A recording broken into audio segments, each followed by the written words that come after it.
think we should split up. Quick, let's run up the stairs. Babe, you're so hot. Let's make out in the woods. I'm a virgin. I'll totally survive this.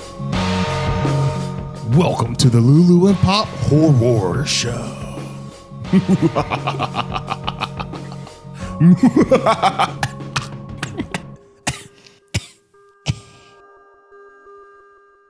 And welcome back to the Lulu and Pop Horrawr Show. It's not welcome back, it's welcome. No longer the interracial joint, but we are still very much in love. Mm-hmm. How you doing? I'm good. How have things really been? Busy. Yeah. Busy. Yeah. We took a couple steps back. Yeah. To move a couple steps forward. Yeah.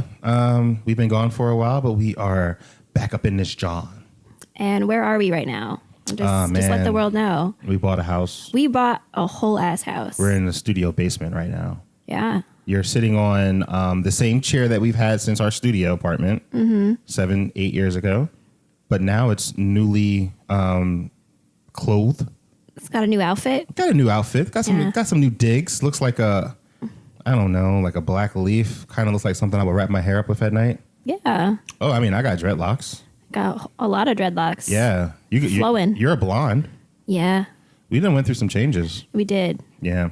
All to say that we came back all the way the same. And we're coming back speaking our second love language. When we're not loving on each other. We're loving some booze and some horror movies. Today we're going to be talking about Get Out, the 2017 film written and directed by Jordan Peele from Key and Peele fame. A little bit of Keanu. Big Mouth. He does the voice of Dizzy Gillespie in that drawing. Before we get into that, let's talk about these drinks. So, I'm so rude. I'm a hell of a rude, hostess. Hostess? Is that's what it is, right? Someone who hosts things? I guess. Hosty? Hosters? Yeah, sure. Hosties. Hosties. Hosties is like testes. I feel like hosties is like a pair of underwear, but only for your nuts. Hosties. Keep them warm. I mean, that's another venture we can always... I'm ready. Get a nice, cool... Stop. Let's... material. Something that doesn't breathable. Sweat. Breathable.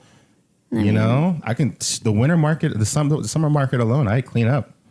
That's get a true. good marketing campaign, get Kevin Hart to wear them. I'll win. Mm-hmm. Or get somebody like The Rock. Put on The Rock. Put on some hosties. Oh, yeah. We could retire. Yeah. To 3 houses. All these basements. His hosty empire. This hosty empire. So on this new horror show, we will be reviewing movies, some in the theaters, some on your streaming services. We watch horror movies a lot. A whole lot. We have a routine in this house. Do you want to tell them the routine? Yeah, we've had it for a while, actually. Yeah, we've been doing it for a minute. Yeah. I don't even know what year it originated, but I feel like it's been going on for at least 4 or 5. Yeah, 4 or 5 years. Yeah. Our Sunday morning routine is to cook breakfast and watch a horror movie. Horror movie. Horror. Oh, jeez. Calm down, Simba. But yeah, so we decided that would be a really fun show for us since we love them. Yeah. And we love alcohol. Yep. So every other week, so you can catch us every other Thursday, we will be reviewing a horror film. This week, we're going to be reviewing Get Out. The next episode will be Us. So if you can kind of see the pattern there, we're trying to keep it a little bit. It won't always be that way, but when we can do it, we can do it. We got a couple good movies planned out. Some we got to figure out. It's going to be a good year for horror movies. Can I keep it 100? We don't see these horror movies in the theater. And there's a reason for that. Because sometimes they're really fucking scary. Dude. Yeah. You're not lying. I remember after we saw it. Yeah. We went home and it was already late. Yeah. And we put on cartoons like Adventure Time or some shit. Yeah, like Care Bears or some shit. Yeah, we were like, we just need... Yeah. We usually watch these early in the morning and then we follow up the rest of the day with work. Also why it originated to be a morning time thing. Because the best part of the day to watch a scary movie is when the sun's out. As I was making the list for like the season 1 of our movies, some of these movies I was just like, fuck. I don't want to watch that shit. Like, there's someone on the list. I'm just like, fuck me, man. Annabelle. I remember Annabelle. You were. Yeah, I'm not happy about Annabelle. That Mario's going to have to go. You know, I don't like fucking around with dolls. He doesn't. I mean, we just don't get no Raggedy Ann dolls in this house. Yo, if someone came through with a fucking Raggedy Ann doll, I would take that as like a personal threat. I would be like, are you threatening me right now, bro? Jeez Louise. Okay, anyway, let's get into it. Lauren, what is... I think we should have a segue or something.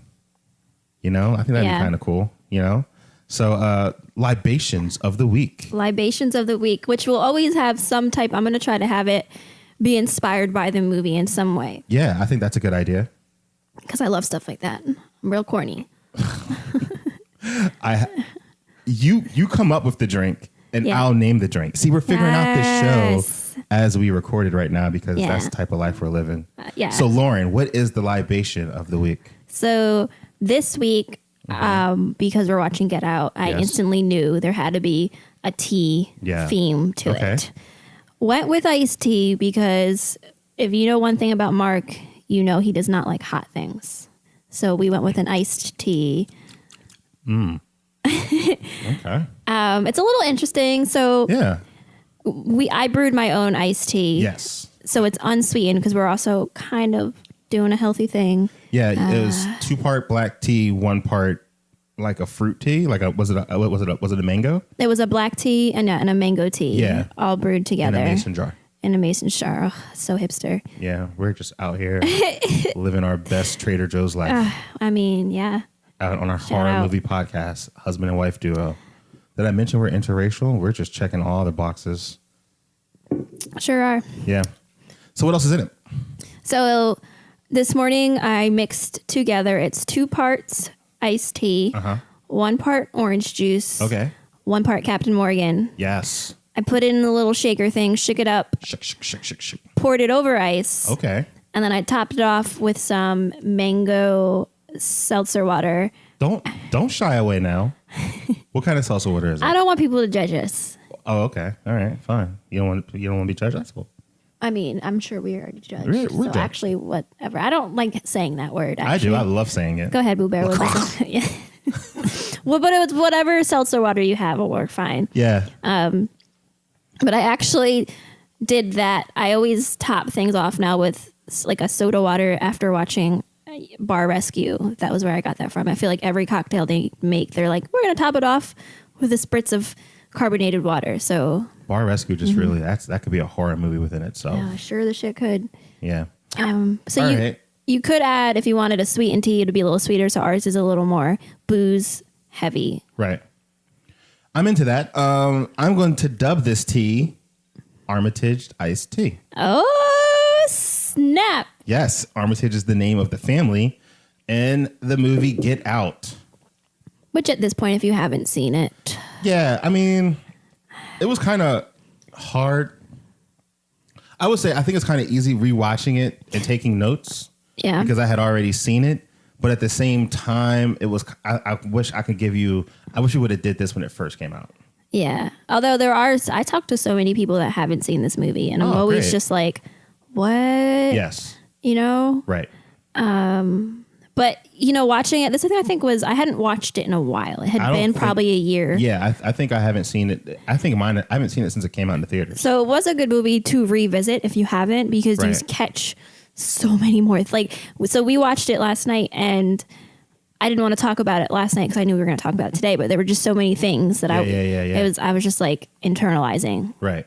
Yeah, I am so ready to talk about it. So are you ready to get into this? Yes. All right, let's do it. This is going to be we spoil the shit out of these movies. Yeah. So if you are too afraid to watch them, or you've already seen them, or maybe you're on the fence of watching them, listen to us. If not, maybe come back afterwards and then listen to us. But either way, you should definitely listen to us. You should. Yeah, and then you can see if we're all on the same page. Right. We love feedback as long as it's not negative. Okay. Yeah. Yeah. I mean, negative feedback's going to happen. You know what I mean. You know what negative feedback. I mean, if it's constructive, constructive criticism. Or if it's like, this is what I thought was. I don't see that. Not like, y'all are dumb. Oh, yeah. Yeah. Well, I mean, I'll fist fight anyone. Me too. I'm feisty. All right, so let's get into the spoiler review of Get Out. So, Get Out was the directorial debut of Jordan Peele. If you actually digging in the crates, we actually talked about this on the Mark and Dark show back when it was the Midnight Marauders, and I was really skeptical when I heard the news that Jordan Peele from Key and Peele was doing a horror movie. I instantly thought it was going to be a comedy. It was like fresh off the heels of Keanu, which I thought was fun, but it was almost like a really long Jordan Peele skit. Yep. I'm sorry, Key and Peele. Jesus, what is wrong with me? It's okay. This drink. Oh, I didn't even tell you how much I like the drink. Do you like it? I do like it. I like it. Would you add something to it? You probably want a little. I probably want more booze. So if you're a booze heavy person, probably 2 parts. It tastes like something you would get inside of a restaurant. Oh. It tastes very you would very say like premier cocktailish. You think it's like an $8 drink? Yeah, you know what? If we threw some rosemary on top, we should really put rosemary on top. I think that'd really seal the deal. Okay, anyway, let's get into it.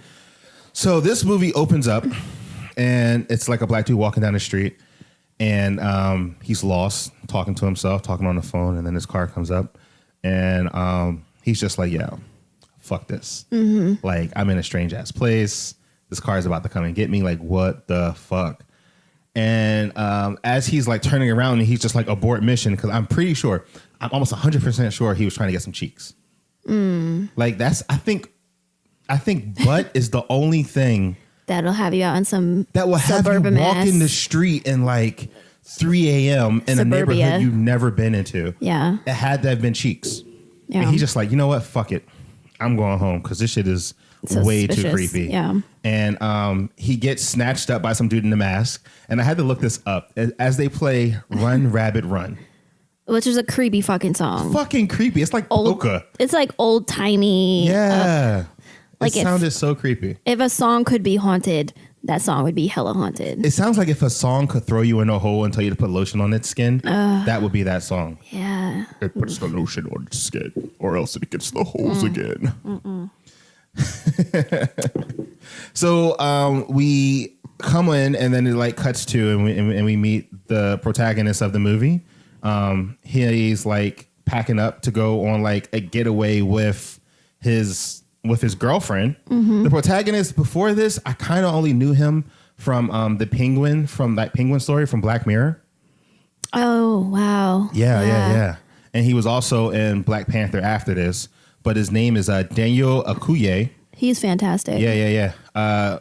He plays Chris. I have to actually bring up the wiki on this motherfucker.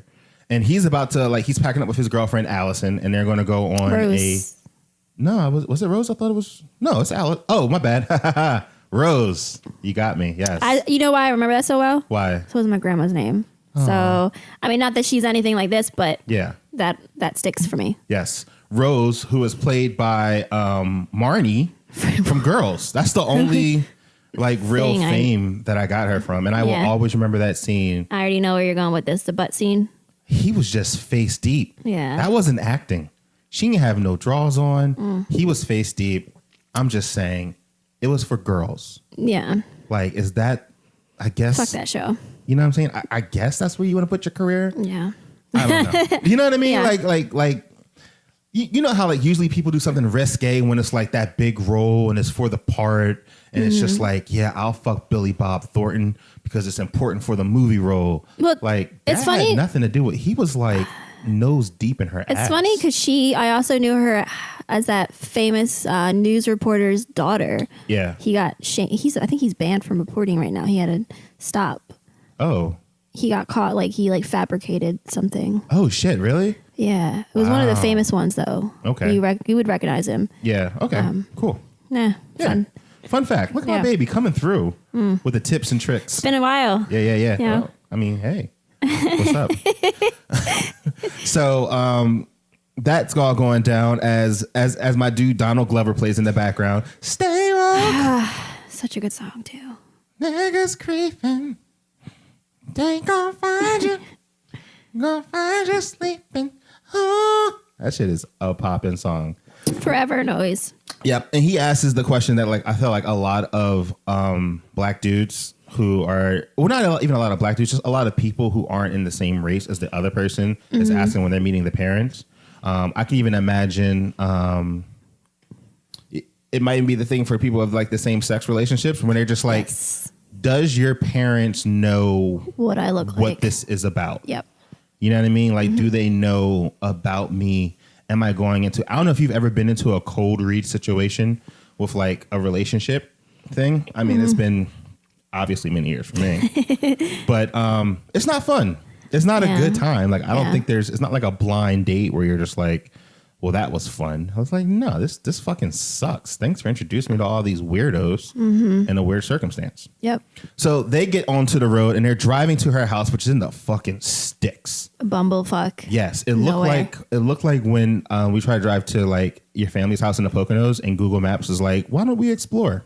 Yeah. Why don't we go through the backwoods of the backwoods? It's so rural that it was rural for me, and I'm from the Poconos. At least I could see a house where I grew up. Somewhere. Like, where they are, there's no neighbors. It looked like the setting for a horror movie. Like, if your tire was to go out, you're kind of fucked. Because it looked like cell reception was shitty. I was surprised he had cell phone service. That shocked me as a person coming from the woods where you would have to be in a certain corner of your house to get a phone call. You'd have to use what I like to call the landline. Oh, shit. What is that? Exactly. Is that the one with the cord? So, getting out that way, they hit a deer. Fucking jump scare out of this world. That was triggering for me because, hitting a deer is a fucking traumatizing event. Yeah, we've both, I believe, been in cars that have hit deers. Have you ever hit it? Oh my God. Yeah. Your deer hitting situation was intense. Yeah. Mine was actually kind of chill and not as intense. Yeah. We don't have to revisit if it's going to be triggering for you, but I'll tell you about mine. Go ahead. I'm going to paint the scene for you. Oh. Okay. It is 4:45 a.m. I am in a Chrysler Sebring convertible, soft top. I am driving from Puget Sound to Bremerton, Washington, and I'm taking the back roads because I got off of this ferry, and that's the way you go. These hills are the biggest hills I've ever seen, period. Like in a car, they give you that sensation in your guts. For dudes, they give you that sensation in your nuts. I don't know if you have the same sensation. I know as a dude, when you hit a certain hill at a certain velocity, there's like a sensation. For girls, it kind of makes you feel like your tummy flipped. Like if you go too high on a swing. Right. For a girl, it just it's the weird feeling in your tummy where you're like, ugh. For dudes, it's a sensation in your nutsack. Oh God, that's awful. It kind of feels like someone's wanting to be sexual, but they're also very aggressive with strong hands. Okay, that's not. It's not fun, but some people could be. I can see how some people could be into it. Zooming down this hill, a deer pops out. The deer sees my car. It's 4:45 a.m. I am late to work. Well, I will be late to work. I am like running on time. I see the deer and I just I have a split second reaction and an instant reaction is go faster. Because I was always told if you slow down, that's when things happen. So I go faster. And this deer thought the same fucking thing. So this deer sprints out in front of my car. I speed up. I clip the deer on the driver's side, the front driver's side of the car. The deer hits the light, bounces on my roof. At this point, I'm shitting a brick because I'm like, if this thing gets inside, it's going to be all bad news. Yep. And then falls into incoming traffic. And the Escalade was coming the opposite way. Oh, no. So I'm not sure what happened. I just kept going. I looked back and I didn't see any commotion. Okay. So it makes me think either... Because you know how if you look back and you can see an explosion or something? Oh, yeah, you see some wild shit. Yeah, I didn't see any cars on the side of the road. I don't know. I think I might have clipped it, hit it, and maybe it ran the other way behind me. I don't know if it fell into the other lane and got hit by the Escalade. I don't know if I had enough time to get out of the way. Let's do that. Let's do the happy ending where it was like, oh, my little hoof's fucked up. Let me limp into my the car forest. was fine, actually. Yeah. So I don't think I didn't kill it. I'm pretty sure I just clipped it. Well, I don't know if you've ever heard that when you're about to hit things like animals, I was always told to hit it and not swerve because you can have a way worse car accident by swerving. Yeah. I just went straight which through makes it. sense. Like if you swerve into oncoming traffic, right, or into a tree. Yeah. You know, I just went straight through that motherfucker. So hopefully it's still alive out there. You know, kicking it with Bambi and shit. Yeah, I know. You know, I look back. I did when I went down the hill and I didn't see anything. So I assumed it was okay. Yeah. Want to move on? Yeah. Moving on. So we get to the mansion and we meet the parents. They're fucking weird. Super liberal, super weird vibe. But like that liberal that's like fake liberal, or where like she describes her dad. They say it multiple times. He would have voted for Obama twice. For a third time. Sorry. Yeah. Which I always feel like when people always are like feeling like they have to prove a point to you. Yeah. There's something up. Right. Yeah. You know, like, yeah. I mean, I didn't know the extent of what was up with them. Right. But there's something fucking up. Yeah. They're super weird. The dad is super weird. He tries to put on like a weird black voice from time to time. The mom is really hard to read. Yeah. She kind of just seems like I don't know. The shit was a weird. It was what I would imagine would be the worst option for a first encounter besides what is this nigga doing here? Yeah. You know what I mean? Mm-hmm. It was like the opposite of that where you're just like, I don't trust these people. Yeah. Instantly no trust vibe. No. Instant no trust vibe. Like, and you drive past, there's what do they call them? The housekeeper and the foreman out there. Yeah. Horrible black. And you're like, yeah, and they're super weird. Suspicious. Yeah, they're just acting like something's not right. Like you just get the whole not right vibe, and he just powers through because apparently Marnie's really good at sex and a really good liar. She is a world. She's a master. Liar. I feel like when you can cry, up tear, like you can cry, right, and like act like it's real. Yeah. That's just some shit. I think when you can like panically search for things and you already know where they are. That is some world class, like lying shit. She is a master at her trade. Yeah. So we also meet the brother. He comes through later. Also very fucking weird. Oh, he makes me uncomfortable. I've met so many people like him before where he just has like a crazy personality and you're not sure if he's going to like offend you at any second. Mm-hmm. And then when he offends you, you're not really sure how to handle it because you can't. Sometimes you can go off the deep end, but other times they're like, that's just him. He doesn't mean anything by it. He's one of those people that would do it for the LOLs. Mm-hmm. You know what I mean? Oh, I'm doing it for the lows. Like, I don't really believe in that. I just do it because it's funny or I want to be a provocateur. Mm-hmm. Like, he is a provocateur. Like, provocateurs are fucking stupid. Mm-hmm. People who do things just to piss people off are fucking dumb. That's just the way I feel about it. If you're one of them and you listen to this and you don't like it, come see me. No, don't come see us. Don't come see Lauren. Come see me. Yeah. I'm always ready for a scuffle. Oh, no. It'd be fun. I mean, okay. Yeah, I have, he'll be like, oh, do you UFC? You have great build. And then he'll try to choke me out, and then we'll see what happens. So at this point, the dad alludes to the fact that he's like, hey, I'm like a world-class surgeon. Also, like, my wife, she's a great psychiatrist. You shouldn't be smoking. Smoking's really bad for you. We can help you quit smoking with hypnosis. And this is when we first see the teacup. Yes. Yeah. I find hypnosis fucking weird. Have you ever seen it in real life? No, but I've seen people get hypnotized. I would never let someone. I don't think I would be easy to hypnotize. I don't know if I'm easy to hypnotize. I've seen it in real life, and I've like recorded it for like work. Yeah. And the really fucked up thing is the hypnosis forgot someone. Oh. So like after the show, we all went away for lunch, and there was a person wandering the hallways, and he was doing exactly what the hypnosis dude told him to do. And I was like, yo, you fucking forgot this dude. You got to wake him up. Mm-hmm. And then they had to like bring him back and do like a whole thing. And then when they woke him up, he was like so embarrassed. It was so, I didn't believe it was possible until I seen it with my own eyes. And like the one dude, they hypnotized a black dude who was a car salesman.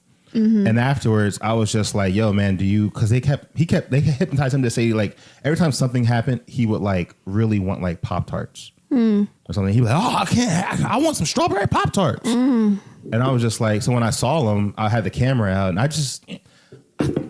still didn't think it was real at that point. You know what I mean? So I had the camera out, and I walk up to him, and I was like, hey man, do you want some Pop-Tarts? He's like, I don't even fucking like Pop-Tarts. And I was like, oh shit. I just walked away. I just walked away so quickly because I was just like, yo. So like, I know the power of hypnosis. That shit is fucking terrifying. Don't you hypnotize me. I would never agree to it, but I don't think, I feel like I don't know. I feel like I'm the type of person that wouldn't be easy to hypnotize just because it's so hard for me to fall under anything. Like it's hard for me to fall asleep. Yeah. They'd be like, fall, like, you know, when they do that thing where they're like, well, there was one girl lay down for 10 minutes and fall, like go to sleep. I would just be like, I mean, we're going to need 4 hours. The one girl, they had to get off the stage because she just couldn't go under. Yeah. Yeah. So things continually get worse for this dude. There's like this awkward exchange at a dinner table where the brother tries to like fight this dude in like a weird way. At this point, the homie Chris is like, yo, like, what's really good with your family? Oh, and they also allude to the fact that there's like this big old party, like this huge party that happens every year that she conveniently forgot. And I was just like, really, bitch? This was like, there were so many things. Like I wanted to actually, but it was too late, count the amount of times where I would have been like, I think it's time to go. Yeah. Because there were so many things throughout the movie that I was like, I can tell you exactly when I thought it was time to go, but it was too late for him. We're going to get into that right now. I think it was too late for him as soon as he got there. Like, I don't know if they would have. She would have had a car issue. There would have been some. Yeah, he would have never been able to leave. Yeah. So what ends up happening is the girl's like, hey, listen, we'll just do this party and then we'll just leave if it's not cool. Like, my family's all X, Y, and Z. And the nighttime, he tries to go to sleep, but he can't. So he sneaks out for a cigarette. And that's when you get that scene of the first like, housekeeper dude like sprinting at him at full speed and then breaking off to the right. Fucking done. At that point, I would have been like, I'm good. Yeah. I am all set. Plus, he turns around and he sees the maid just being like weird in the mirror. So weird. Just like staring at her reflection and like touching her face like she's never seen it before. Just being fucking cuckoo bananas. Yep. And then he gets back inside and the mom is there. Already just like, what? Yeah. And then she brings him in the room and she sits him down and she basically like fucks this dude's brain with a spiked dildo. Yeah.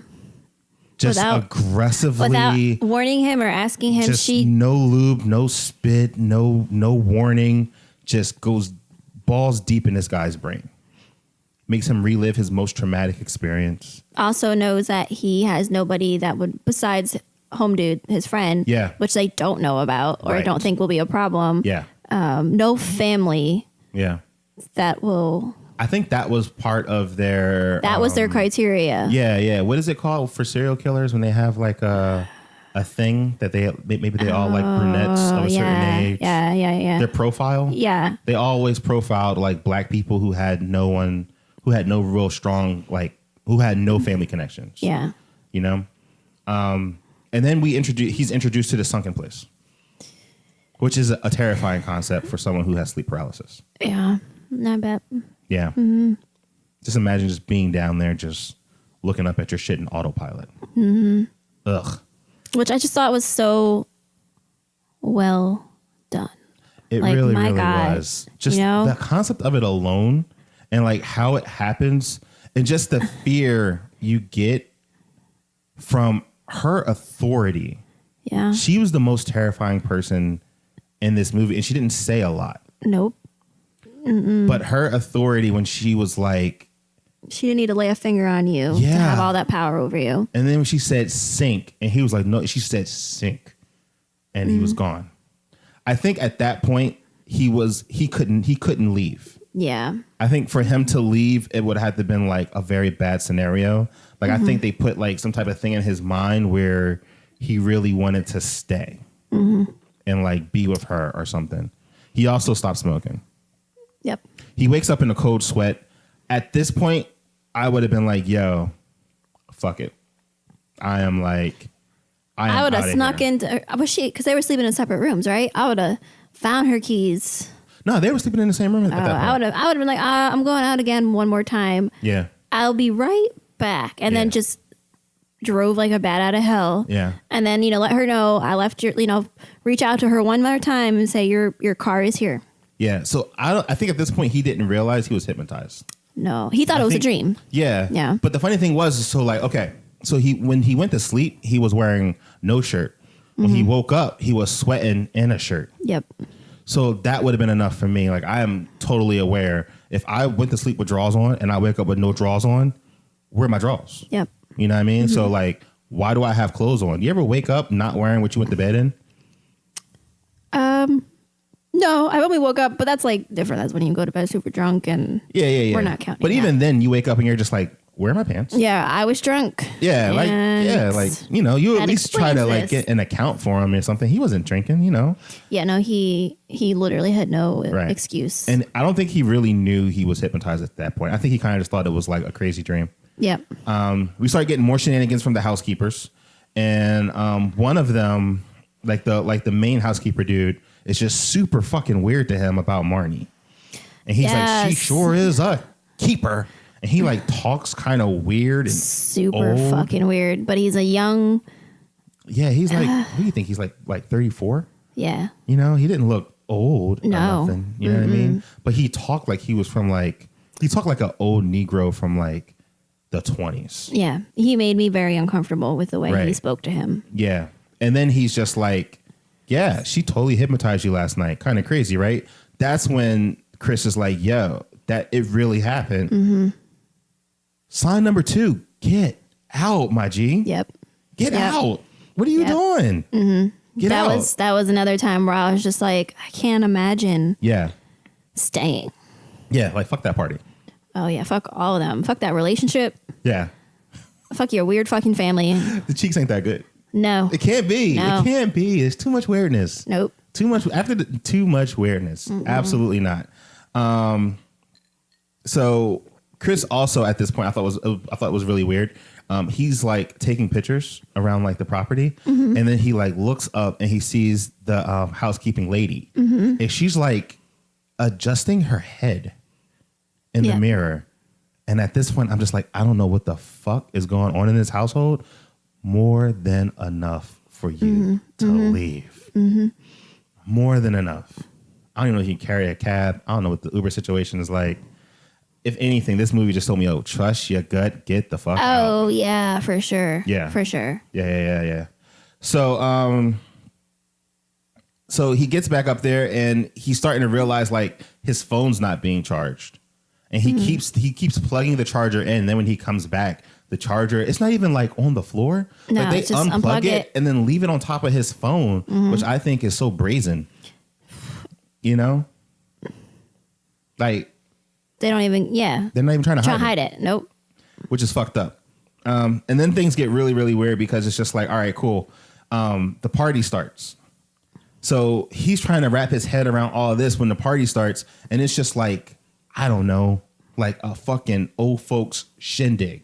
This is just like a soiree. I was like, I imagine it to be like, I can compare it to those horse parties where people wear those dumb hats and watch the horse races. I forget, like what's that called? Like a derby thing? Yeah. Like they all look like they would go to that shit. Yeah. You know what it reminded me of? It's like, it kind of reminds me of the parties that you see in movies that super rich people throw. And you never know what they're for. They're always in like a McMansion of some sort. Yeah. And they're just like, there's like people in suits and there's always like some scandalous shit or something. And it's like, I don't know, it's like a kid's bar mitzvah or something, or it's like a sweet 16 party, or I don't know. Like all the finger food looks like, what's the fish egg shit? Caviar? Yep. Like caviar on like Triscuits and shit with like little slithers of cucumber on top of them. It's a weird gathering of people. Yeah. And not only that, like everyone's being super weird to Chris. Like they're asking him, that one lady just straight out was like, yo, is fucking him good? She was just like, how's the dick? Yeah. I feel like they did do a good, at least from what I thought. Yeah. Your opinion means more. Okay. They did a good parody on like the ridiculous questions they were asking him that I feel like questions that you get as a black man all the time. Like people. Yeah, I mean, not as directly. Like I can say at me personally, I've never been with someone of the opposite race and then at a function and someone's just being like, how's the dick? Oh, no, I don't mean that, but I mean like talking about sports and I do get a lot of Obama, stuff like that, where they're like, oh, I can connect with you on this level because you'll definitely know about this because this is what I am stereotyping you as. Yeah, 100%. Especially as being like a big guy too, like they automatically be like, "How was the game last night?"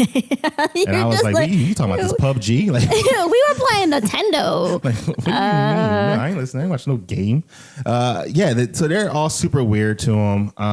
And he like bumps into. You want to turn it back on? Oh no, I'm fine. I'm just stretching out. Okay, cool.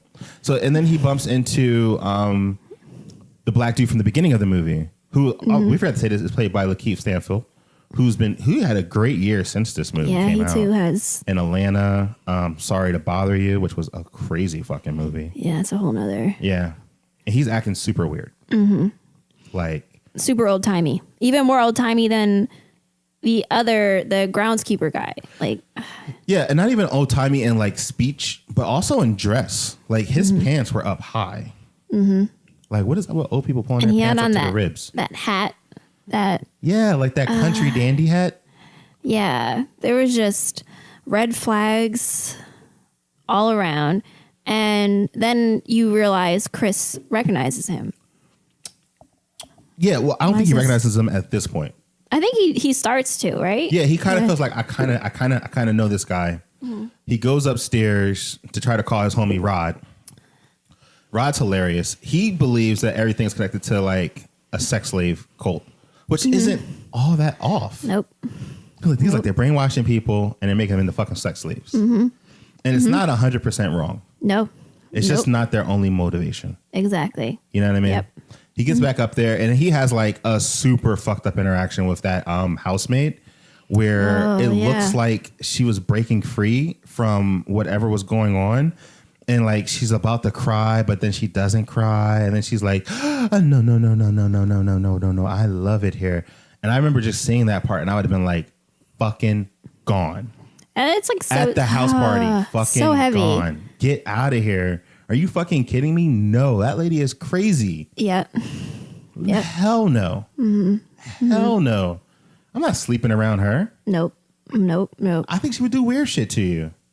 Oh, yeah. You would wake up and she would just have her foot in your mouth with like jelly around it or some shit. Gosh. I mean, sure.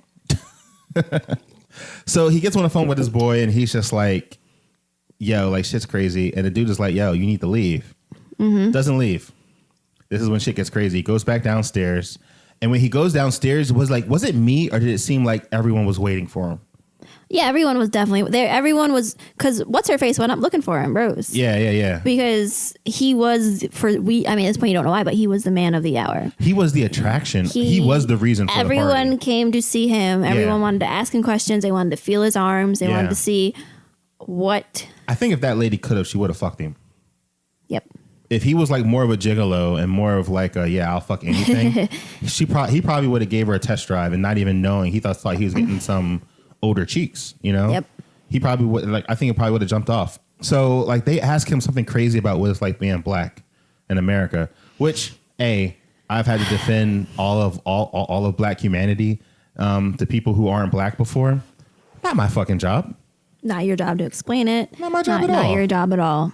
I don't know how to handle that shit. Nope. I can tell you about my circumstances and I can tell you about the handful of black people I do know, but there's so many levels. It's not like one fits all. Not all black people dance well. Not all black people like fried chicken. Not all black people like watermelon. You know, not all black people are from Africa. There's like certain black people who are not directly, I'm not from Africa, but not descendants of slaves. Like there's certain black people who are from Africa. There's certain black people who are, they're descendants from Africans from Colombian areas or like Hispanic areas. There's so many variations and shades and degrees of being black. It's so impossible for someone just at a fucking barbecue on the spot with a plate of food in their hands to be like, hey, sum up the black experience for me in one word, like it's a movie review. You know? So he's like, hey, man, I don't know. But he sees Lakeith dude walk by, like the old black dude. And he's just like, hey, man, why don't you field this one? And he's just like, well, things have been great for me, but I don't really get out the much. house. And and they start giggling, and I'm just like, ugh. And the woman he is with is a smooth 80. I mean, he don't need no Viagra. I'm just saying, he himself is a 20-something year old man, and he's with a much older, very very vanilla woman. Yeah. 100%. They're like, I don't think she knows hip hop music. No. Like, if you was to ask her hip hop music, she'd be like Run DMC or some shit. If I don't even. Yeah, like that would be her reference though. Yeah. Didn't they do a song with Aerosmith? Like, she would be on that type shit. You know what I mean? Walk This Way. Yeah. So, as like the black dude as Lakeith is talking, the main protagonist dude takes a picture of Lakeith, and it fucks him up.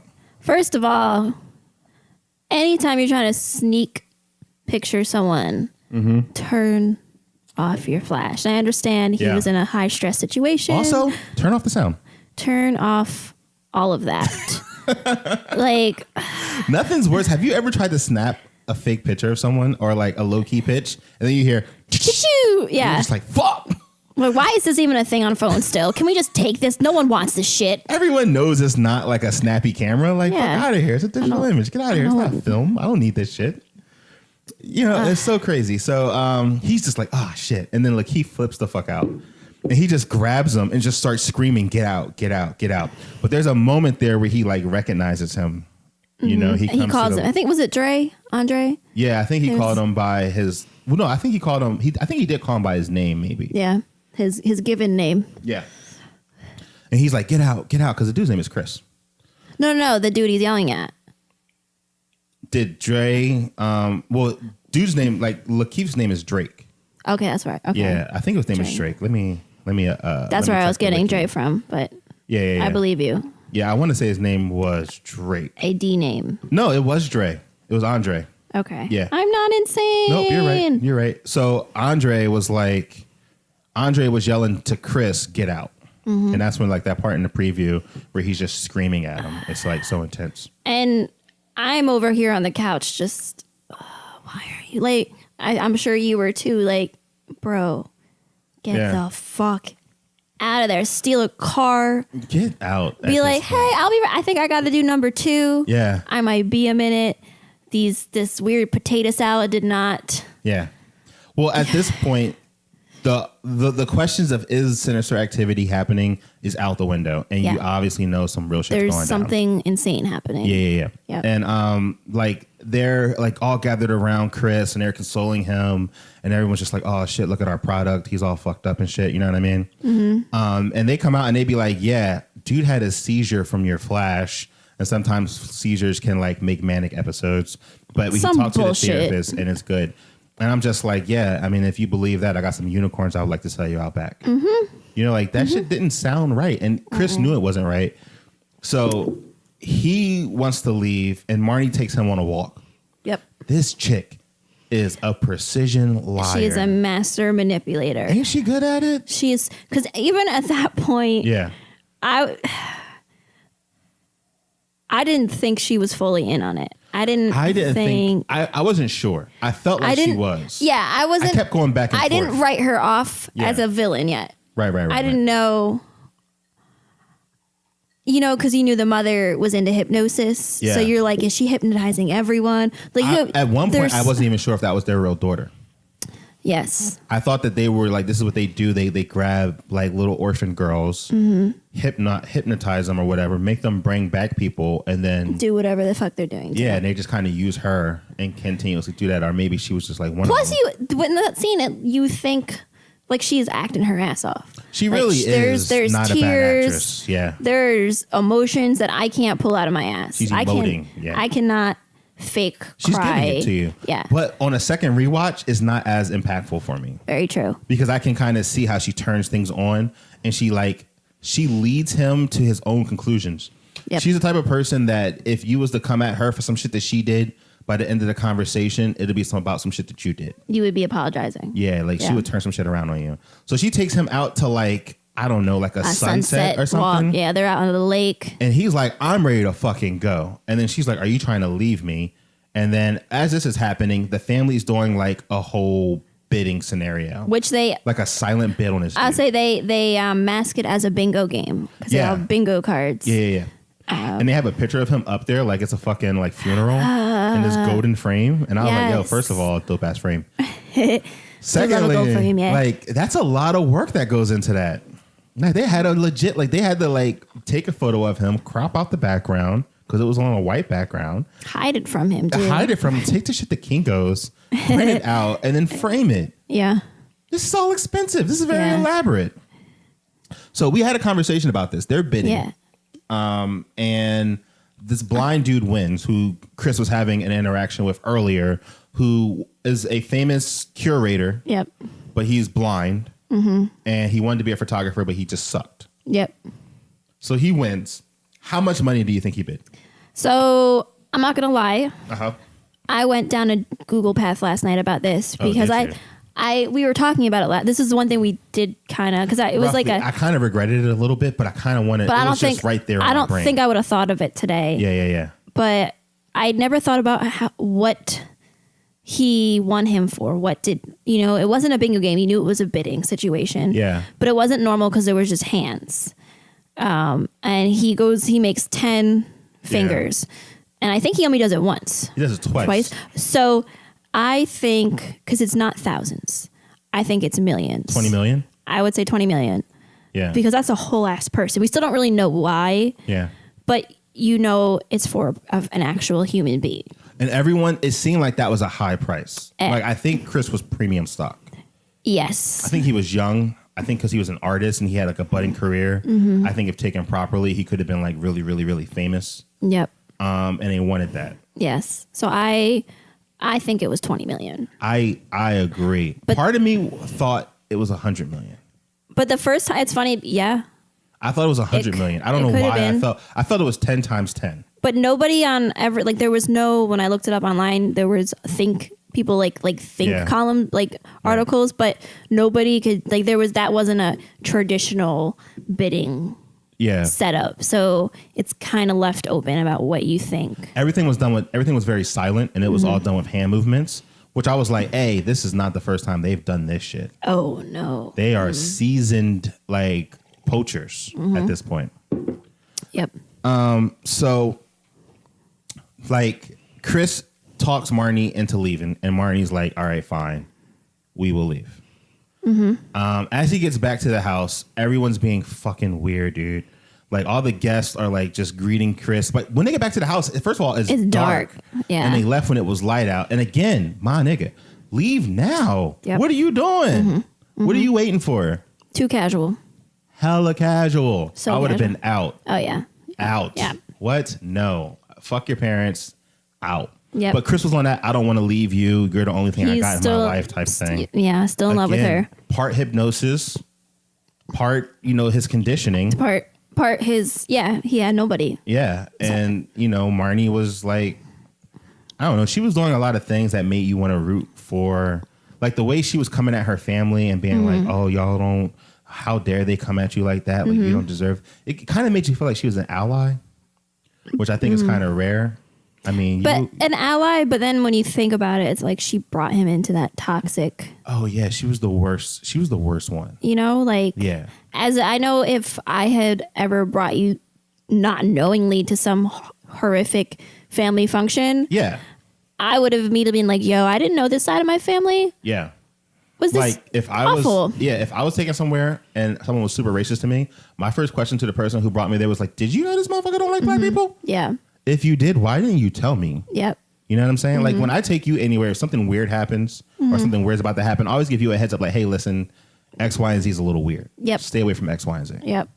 And you're just like, who's X, Y, and Z? I'm like, you will know when you get there. And I do. I'm like, oh, okay. But you know what? We got a loving relationship. We have a very loving relationship. All right. So, so at this point, Chris texts a picture. The picture that sent the black dude into a seizure to Rod. He's getting ready to pack up. Marnie's going to pack up, and he's just like, the funny thing is he texts that picture, And then Rod calls him immediately. Yep. And he knows. And he's like, yo, that's Dre. Yeah. So-and-so's. So-and-so's and so-and-so's. So yeah, they was connecting some It was someone's ex-boyfriend or something. He was hella local. He was he was just like your homegirl's sister's boyfriend. Mm-hmm. You know what I mean? We used to kick it back in the day. Yep. And then he's like, oh, I thought I knew him. And he was just like, yeah, man, you need to get out of there. Yep. Phone dies at this point. I didn't remember this part like when I saw it the first time, but for like somehow, I'm not sure how this happens. Chris, as the phone dies, he's like packing up and stuff. He finds that little Harry Potter door open. Do you think she left it open? I was literally about to say that to you. It has to have been intentional. Why would I would have white-knuckled the hell out of her at that point? Or do you think it was one of the housekeepers? It might have been the maid. You know, because there was something in something in her, at least at this point, we had seen. Yeah. That was. I also, like, watching it back, I also think something was in the guy. If you think about his interactions when he was just like, she sure is a keeper. Mm-hmm. You know, she's going to treat you real good. Yep. It seemed like he was trying to, like, say something, but couldn't articulate it. Yeah, so maybe the house. Damn, I didn't even think of that. So you think the housekeeper opened the door? I don't think Rose did it to fuck with him, right? Because they wanted to make that shit as easy as possible. Yeah. So, and I don't think she would just leave it open. Like, and it was just like the presentation was right there. Like when you opened the thing, and then right there on the middle of the floor was a red box, and it was just like her little psychopath box. Yeah, which just looked like a little keepsake box. Yeah, and she just had mad pictures of her with mad black dudes. Yep. And even a black woman. Yep. And at the end, you find out that two of those pictures is the housekeepers. Yep. At that point, I don't think she could have told me anything. No. I don't think she could have told me anything. I probably would have pushed her out of the way and ran out of that house.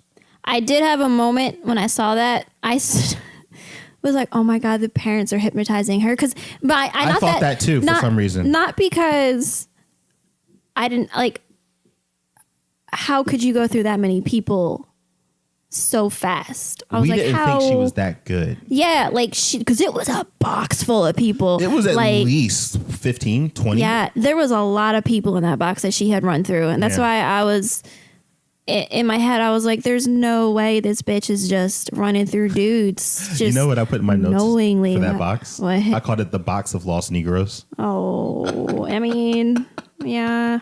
So sad. So sad. She was running through them. She didn't take any breaks. Yeah. At this point, shit has finally hit the fan. This is when it gets really insane. Chris goes downstairs and he's trying to leave. And the brother has a fucking lacrosse racket. Which seems about right. It seems so on brand. Yeah. The dad is by the fireplace. The mom is by the door holding a teacup. They all look insane. They all look like they're about to start an intervention or some shit. Like, it's about to go down.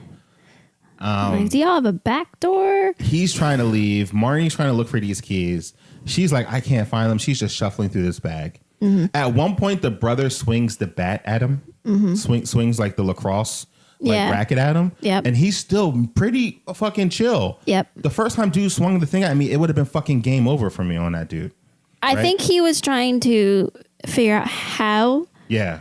To get out, because he knew at that point that Rose was not finding her keys. Because he kept asking her. I still think he thought that she was not part of it. And as a woman that has lost things in her purse, right? Her panic seemed real, but wasn't like good enough for me. Really? No, I knew she was taking too long to find those damn keys. Like that's some shit. And I've been in situations where I've been like, I want to get to my car as fast as possible. Yeah. You know, outside by yourself and it's dark. Yeah. And I've had my keys that's the first thing I do is find my keys before I even am in a situation like that. Like, so I would have been saying her casual. Even though she was acting panicked, I knew. I was like, no, if a woman really wants to find her keys, she's going to find those keys. She's going to find those keys. You're going to hear that jingle. Yeah. And then be like, just grab it and go type thing. Yep. Yeah. Throw him out the door. Mm-hmm. Yeah. Or even, I guess because I'm like, I would have thought about a way to been like, we're running to the store. We'll be back. We're going to get some ice cream. Yeah. I would have kept it casual. I wouldn't have said anything. I probably wouldn't have tried to go in through the front door. I probably would have been like, let's go somewhere else. Because then she makes up that lie that's like, oh, it's his dog is sick. And it sounded like at that point, that lie didn't sound good. It sounded like she was lying. The dad was asking him some weird question about his purpose. Yep. And I was like, that's fucking strange. Like, this is all about to come to a head. At this point, Marnie does the reveal, and she's holding the keys in her hand the whole damn time. The whole time. And she's like, I can't. The whole time. At this point, the only thing I could think is pick up. It was the candlestick in the mantle with Colonel Mustard. Pick up the candlestick. Yep. I would have chucked that so hard at somebody. You would have had, I think, you would have had to go for the brother. Because he was close. He was blocking the door. Yo, my first instinct when there's more than one person is grab something solid. Yeah, oh, yeah. Grab the first, and that fireplace candlestick. You don't gotta hit no one with it. Just grab it and be like, back up. Although the mom. Well, that happens. So Chris leaps at the brother with like the lacrosse thing, and the mom ting-tings, and Chris locks up like a. He drops like a sack of potatoes. Yes, that's exactly what I was gonna say. It was just like pink. You know what I mean? It was kind of like, you ever been like running and get like a Charlie horse? Yes. Yeah, it's like you're down. Take a knee. There's nothing you can do. You're done. Nope, you're down. You're so done. So yes. So at that point, he's down. He's done. He wakes up and he's like tied up. In a basement, or like, it's clearly a basement because there's no windows. Yeah, there's like, he's like tied up in this leather chair. There's like this super old ass TV in front of him, and like this super old video comes on with, I imagine it's the grandfather, and he's just like telling them what's going on. And like, yo, the kids in that video are so young. They've been doing this since the 80s for a very long time, which is like insane to me. And so that basically explains to us what they're doing. You know, at this point, once that video is played, the teacup comes in, and he's like, no, and he goes back into the sunken place. Yep. So I'm like, damn, she don't even got to be there to use the hypnosis on you. Yep. You can use the hypnosis with like audio and video and shit, which is like next level scary. Yes. This leads into a subplot where like Rod is like finding out like that Dre is missing. His best friend in the entire world is like TSA. Generally concerned about him, which I don't think that's a hard. I mean, I guess maybe because he was watching his dog, so he knew. I don't know. I feel like that's a hard friend to come by. I think so, and I think they were friends for a long time, and I also think because he knew Chris had no one else. Yeah, because I can't think of a friend. Right. They were the type of best friends that are brothers. Yeah. You know what I'm saying? Like, they're going to go old. They're going to grow old together. Like, I think for me, it would be you would be the only person that would really, after like, a short amount of time, like, because this hasn't been long enough for my family to be like, oh, haven't heard from Lauren from 2 days. Like, things like that where you're just like, he is lucky to have had his TSA best friend really looking into the shit. Yeah, and then it goes into like this whole thing with like Rod trying to like figure some shit out. Like, he goes to the cops and they laugh at him. They laugh so hard at him. Right. So then he like gets a call from Marnie. Oh, he calls Chris's phone. I think Marnie answers. He had called him like a million times. Yeah. And then she answers, and she's just being like so weird on the phone, like so wooden. And I wasn't understanding like what her game was, because she's obviously good at lying. She's a master. Yeah. So Rod is like trying to be like, oh, okay, well, I'm going to catch her off guard. And he puts her on hold, and he knows she's lying. He's trying to record the conversation. The minute she gets off of hold, she starts being like, you trying to fuck me or not? And Rod's like, oh, shit, she's so good. He hangs up. At this point, it cuts back to Chris, and Chris is like tied up, and he's just like, do you think he just wakes up after a while? Yeah, I think there's a time limit. So he just, could have been a day later. I mean, it might have been some time. It definitely was some time. Yeah. And he had like that nervous picking thing going on, because at this point he picked holes into the couch of the seat, which I think is a testament to his smoking addiction. Yes. I've heard that people who have like addiction problems, when they're coming off of certain things, like they get kind of fidgety. Yeah. And sometimes they'll like grind their teeth or scratch things. Luckily for him, he had a good one. Yep. So he's woken up by the blind dude on TV, who's basically just being like, who does a little bit more explaining. And he's just like, yeah, it's a 3-part process. You know, first they hypnotize you the first time to prime your mind. And then it's like this part. And then the third part, like they take a chunk of your brain out and put a chunk of my brain in, which is fucking weird because it's not like you really live forever through this person. You just kind of like copy yourself onto their hard drive. Yeah, I was wondering how long they plan on doing that for. Like, do you get one extra life? Yeah. Or do they keep...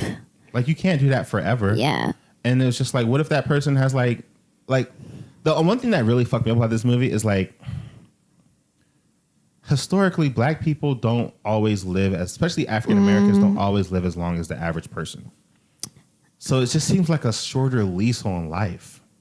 Like you might get an extra 70 years maybe, or an extra 30 or 40 years. But it's going to be like a difficult... They've been doing it since the 80s and this is the 2000s. That means they've been doing it for like 20 years or something. Well, then also, like, I was wondering, like, because they weren't picking black people in the 80s. Right. Maybe so who... Hispanics? Well, I was like, what was in the 80s? Yeah. Because, like, they someone brought up that black is in now. True. Damn. What if they were getting, white people? I feel like they could have very well, but just from getting white people. Yeah, like some of the drifters and stuff from, like, the people who have bombed out and their brains are crazy. Yep. You know? So at this point, like Chris is realizing like, yo, shit's about to go down in a major way. And like, as he's sitting in the chair, he starts to see like that cotton that he pulled out and he like goes down and he looks at it and I'm just like, oh, okay, you know, like what does this mean? You know, that sets up like the prepping for surgery scene, which was like, ugh. Yeah. I don't have to close my eyes. I can just move my glasses down. That's a luxury. And not have to see the grossness because I don't mind gore, but I don't like things like surgery, seeing someone's scalp get cut off. Right. That shit's gross to me. I can do blood. I get a little weird when the blood gets chunky or when there's like liquids and materials. I can't do bodily fluids that aren't blood. Okay. Like pus. Yeah. Okay. Yeah. So Dr. Pimple Popper triggers something in me every single time that commercial comes on. I think we both just yell and close our eyes. I actually think that like she's a terrorist. I can say I've never actually seen. Yeah. Anytime they start to show that, I just look at you and start crying. Anytime they start to show that, I just look at you and I'm just like, it's going to be okay. We can get through this together. But we're not going to change the channel because we're watching shit. We're watching Married at First Sight or whatever, or what is it, 90 Day Fiancé? Yeah, we're watching our trash shows that have nothing to do with pimples. We're watching the shows that they make for like young married couples who are staying home and out of trouble. Yeah. But we want to witness other people's trouble. We want to. We want a little bit of drama, but we don't want to be in the drama. You know what I mean? Yes. Yeah. So at this point, they're prepping for surgery. The dad sends the son into the room to get Chris. They play the teacup shit. He like passes out or whatever. And then like the brother is like, you know, about to prep him. And then lo and behold, he unshackles him. Chris is alive and hits him with a fucking giant like ball. I think it's like a bocce ball. What the fuck is bocce? That is a very white person game. I thought it was like not crochet. But what is that shit where it's like it begins for R and you croquette? You hit one ball into another ball through like a. I thought it was bocce balls because those balls. I don't know what a bocce ball is. It's like an Italian sport. It's like a sport game, like bowling's a sport. Yeah, it looked like a bowling ball, but like a mini bowling ball. Yeah, or like a It looked like a ceramic grapefruit. What is it? Like a pool ball, like a cube, like one of those. But it was bigger than a cue ball. It was like the size of like. You know what? In his hand, it looked like a mini basketball, but it was like hard. No, it was less than that. I would say it's the size of a grapefruit, or maybe a cantaloupe. Would you say a cantaloupe? I thought it was smaller than that. Really? Whatever it is, he fucked him. Wails the shit out of him, and it is when that started to happen. It's so satisfying. It is. My only thing. And I think it was because it was his first one. Yeah. I probably would have went a little bit more ham. I think at that point, because he knew he was fighting for his life. He was like, yo. Right. I'm about to lose. Like, I'm about to be in the sunken place. Yeah. And he does not like being there. No. Yeah. There, like the blood that came out of the brother's head was a lot of blood. That was a lot of blood. And then he started, Did he start shaking too on the floor? Was he shaking? Yeah. Or no? Yeah, he was fucked up. I've always been told that when someone gets knocked out and they start shaking, like that's bad. Yeah. Like that person's about to die or like they're never going to be the same again. Yeah. So, and then he like, it cuts away and like the dad's looking for the brother now. And he's just like my whole thought process was like, what would you have done? Right. If you were like, so you just hit the brother in the head. What would be your next move as Lauren, the captured? I would have killed the dad. But how though? So you're in that room. You don't know where he is. I would have found, I mean, he was doing surgery, so there was like sharp shit. So I would have snuck up behind him and just stabbed him. I think. In the throat. I would have kept the same bocce ball and I would have stood on the other side of the door and waited for someone to come through. Yeah. We didn't get that. We got something even better. Yeah, we got, I mean, cheers to you, sir. Yo, in the moment of panic, 12 points for creativity. 12 out of 10. Oh, yeah. The dad comes into the living room and is immediately impaled on a dead deer's antlers that was in the same room. So that means he was just stalking the hallway with some antlers. Ready to kill someone. Loving this. Gets upstairs, sees the crazy maid. Crazy maid sees him. And at that point, she was very much a black woman and was like, oh, shit, and breaks out of there. She got that kitchen fast as fuck. Gets into the other room, sees the mom. Mom sees him. He sees mom. Mom is fucking ice cold. She's like a goddamn tea assassin. Also, dude is covered in blood at this point. I mean, understandably, but like he is looking like he clearly just murdered. Yeah. And it's not like that's his blood. He looks strong. He looks spiteful. Yep. You know? She goes to go for the teacup. He kicks the teacup over. This is the most gangster shit ever. She tries to stab him with like a letter opener. Goes through my man's hand. Oof. He grabs the hand and then like goes forehead to forehead with her. Yeah. Just overpowers her. And then like stabs her with the hand knife. Because she ain't shit without her teacup. I mean, she was just a regular chick at that point. I mean, she did put up a pretty good fight. She did. Not the best fight in the film. No, but... The best fight in the film goes to the brother. Yes. Because as my man's about to leave again, bleeding from the noggin, shaking on the floor... comes back with a cross finger, like a cross-faced chicken wing, which is a wrestling move, by the way. Wasn't sure if you're familiar with Bob Backlund and his work. No, but thank you. You're welcome. You can thank Chuck for that one. Comes back with like a neck lock and is like really struggling to like he's really about to like make this dude tap out. I don't know if you've ever been like choked out before. I believe the answer is no for you. But for like wrestling enthusiasts and people who like, let me try this wrestling move on for you, it's kind of a common thing. Okay. It feels not great. You're there at one point and the next point you're not. And there is a moment, but you've passed out before. I've never like walkingly passed out before. I passed out, yeah. Is there a moment where you're just kind of like, oh, this shit's happening? Oh, yeah, where I'm like, I got to lay down. Yeah, okay, cool. So there's like, it's not like you're walking and then you just go down. No, there's always, for at least, I know it's not like that for everyone, but for me, there's a moment where I'm like, oh, shit, and because I've passed out enough, I know the warning signs, which I've had friends that don't, and they just think, oh, I'm lightheaded, and then they're like, yeah, then I woke up on the platform. Okay, cool. So, I know the warning signs where your legs start to give out and... Right. Yeah. So he's trying to get to this door and this dude is on his ass, like choking him out. And I think he was getting to the point where he was about to pass out. I think he thought he had one more good push in him. So he goes for the door. The brother puts the leg in front of the door to stop him. At this point, Chris pulls this knife and stabs the brother in the knee. Yep. Fucking brutal. But... where the fuck was that knife when he was choking you out? Just get this dude in the face. You almost could have passed out. That could have been game over for you. You was waiting to stab him in the knee. Yep. However, when the brother falls on the floor from that knee stab. He kills him dead. Loved it. As I would like to say. Loved it. Stomped the shit out Kills of him. him dead. And then stomp. Fuck that. Stomp. Just masked his whole shit in. Once someone comes back from damn near death once, you're like, oh, this is some Michael Myers shit. Oh, this dude he wants to be alive. I gotta kill him 3 times. Okay. Right. All right. Duly this noted. part I didn't remember, though. He actually takes the brother's car and tries to, like, flee. Yep. You know what I mean? And he's calling 911. Yep. Okay.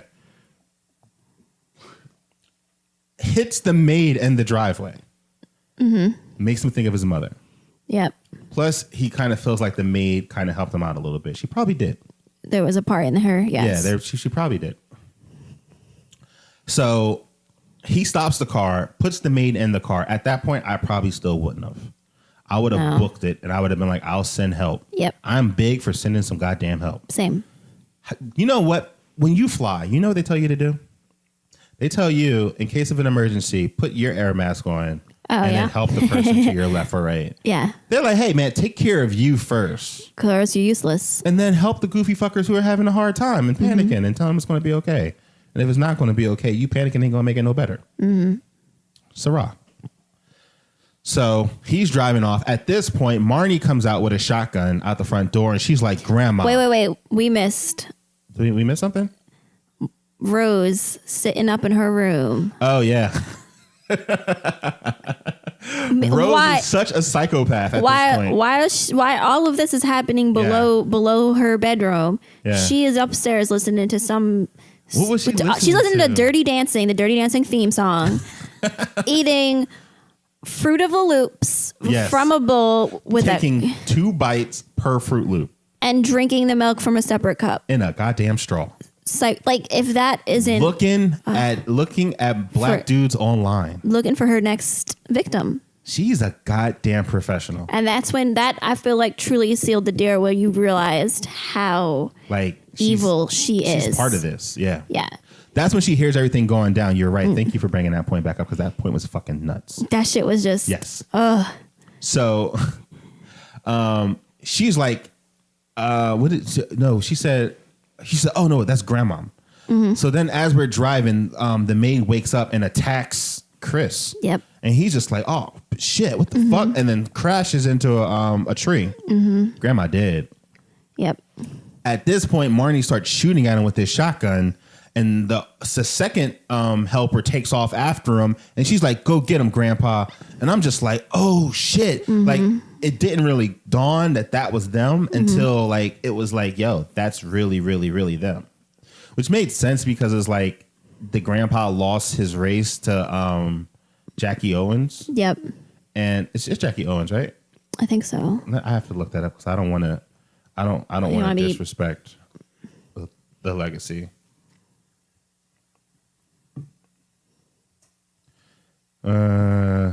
Jesse Owens. My bad. Yes, Jesse Owens Jesse Owens. So he lost to Jesse Owens, like, I think in the Olympics or in an Olympic trial. Yeah, it was something major. Salty. Like, that's why he was always running and being a fucking weirdo about shit.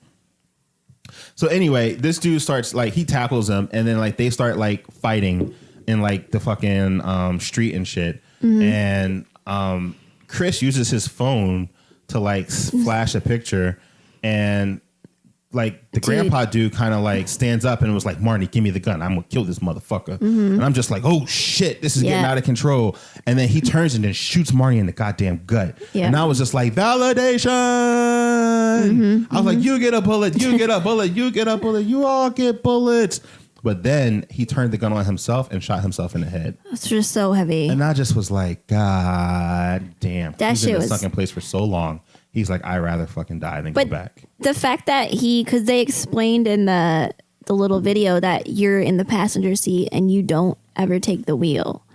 But this dude, just sitting shotgun the whole entire time. Literally found the strength to take the shotgun and end it. Like, that is so. It was that flash. That flash woke him up, and it brought him back up to the top. And he knew. He was like, yeah, this is not it. Yeah, and he shot her because he used to bone her. She brought home like a lot of people. Oh yeah. You know? You wonder why, like, I was thinking, I don't know. I mean, who knows? Did the brother bring home people? Yeah. But they were always talking about his methods. Oh. Yeah, his methods were like, he would just choke people and kidnap them. Oh. Like, he would wear that weird mask and, like, grab people out of the street. He was on something. He was probably the one that grabbed other dude. He grabbed Lakeith. That was him in the beginning, the brother, because he was into wrestling. And he knew how long it would take for him to choke you out. That's why he was counting backwards. Yeah. Lakeith was also smaller than Chris. Yes. Lakeith is a skinny dude. He is. Yeah. Yeah. At this point, like, Marnie's still trying to reach for the gun. Chris comes over and he gets it from her. And like she's like begging and pleading, faking shit. Just such a good manipulator till the very fucking end. She is a fucking liar. Yep. He starts choking her, and she's fucking into it, or at least acting like she's into it. Yeah, she's such a weird, complex character. She is a psychopath. You know, I wonder when did she get like that? Like, at what point were they like, yeah, we did a good job grooming this one? Mm-hmm. Mm-hmm. At this point, the cop lights come on. Yep. Whoop, whoop.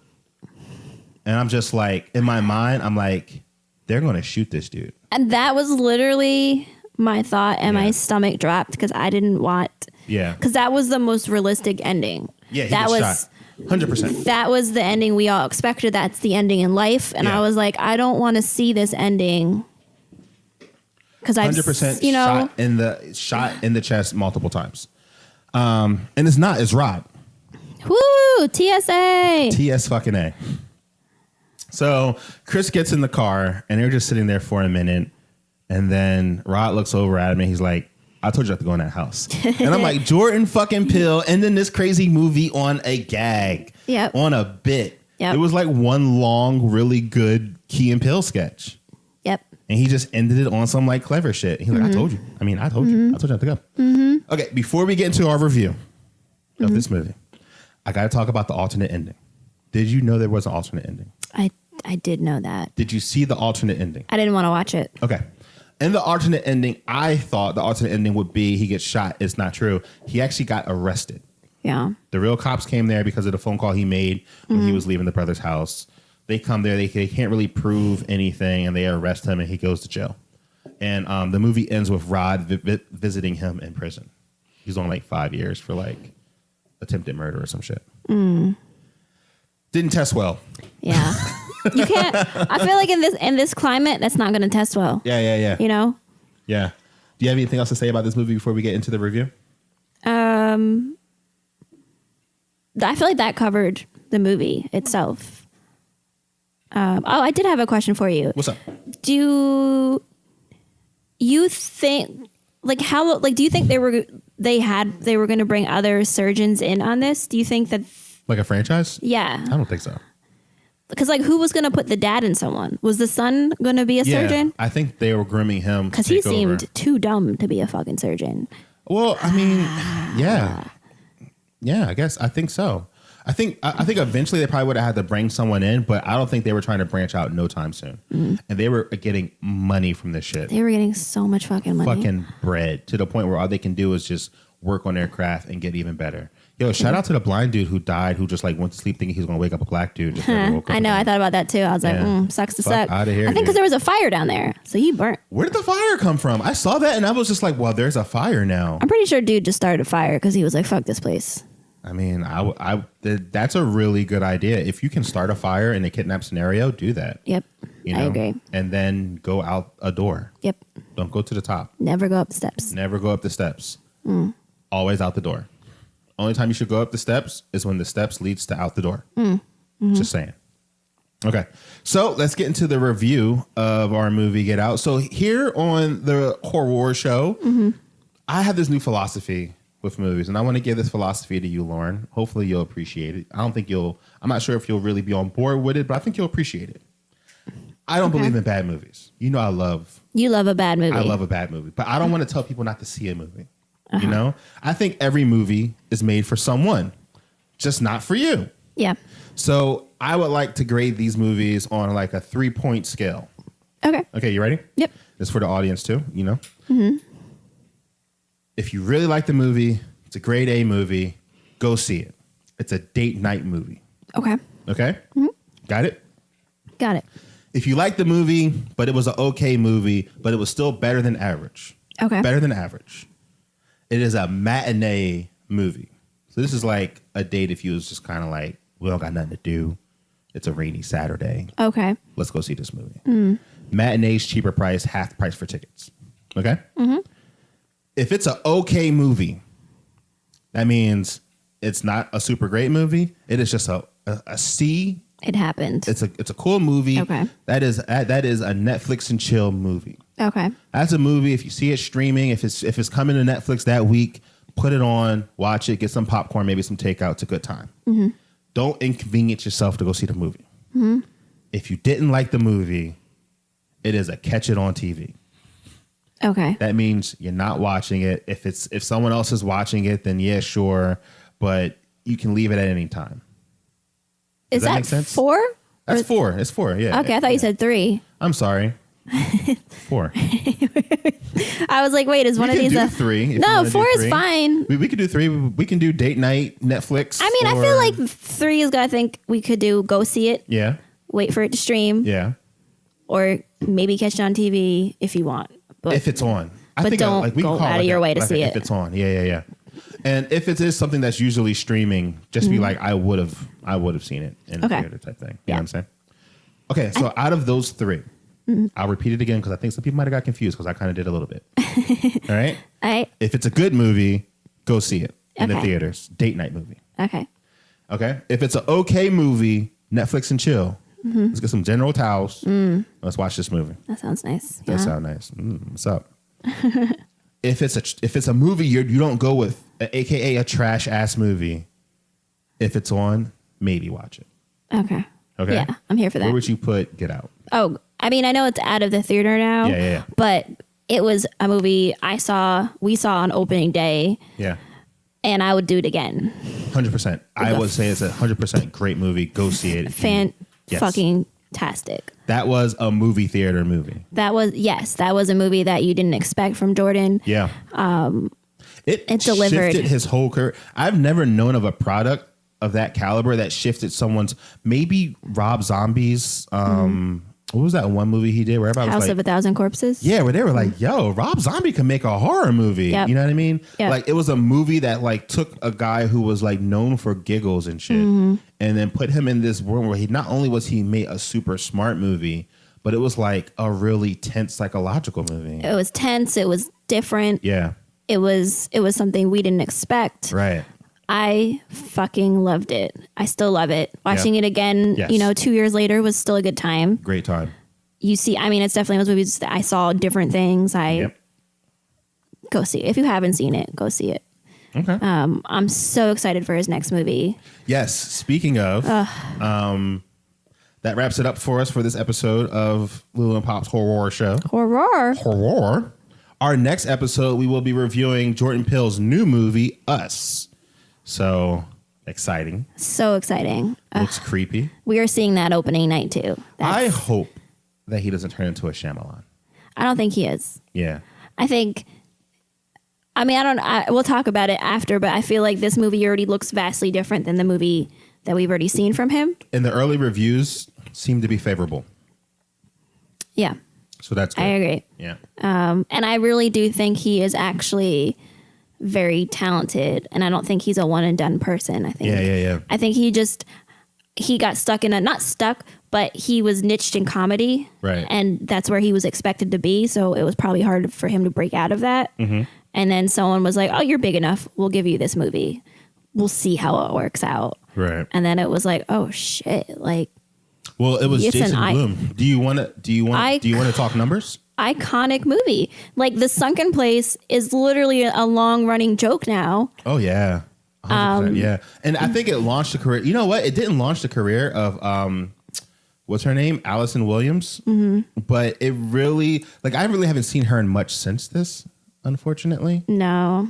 But it really helped out Daniel Kaluuya, who appeared in Black Panther and Widows. Mm-hmm. And he's going to appear in Ryan Coogler's Jesus Is My Homeboy. Mm.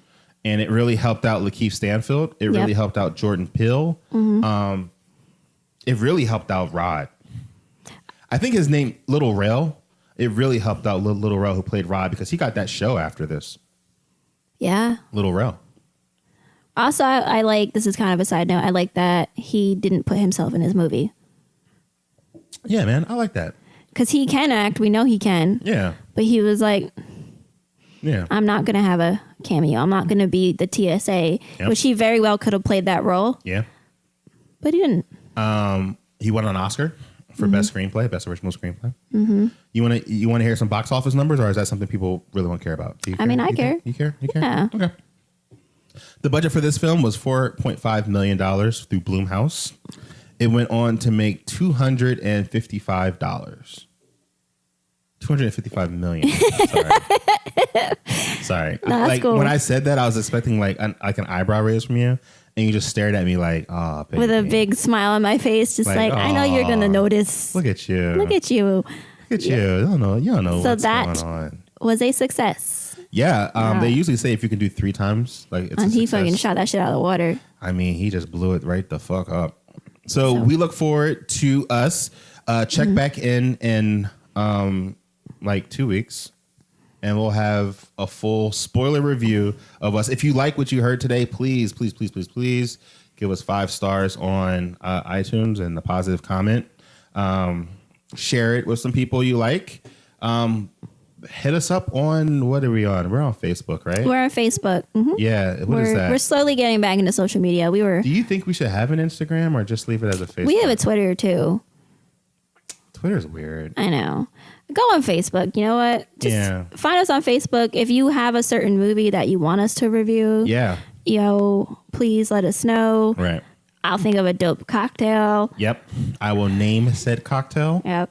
And we will have witty banter. And we'll spoil the shit out of it. Yeah. We got a lot of movies coming down the pipeline. Yeah, it's going to be a good year. Yep. All right, well, that does it for us for this episode of Lulu and Pop Horrawr Show. Remember, never go upstairs. Never go upstairs. Bye. Bye.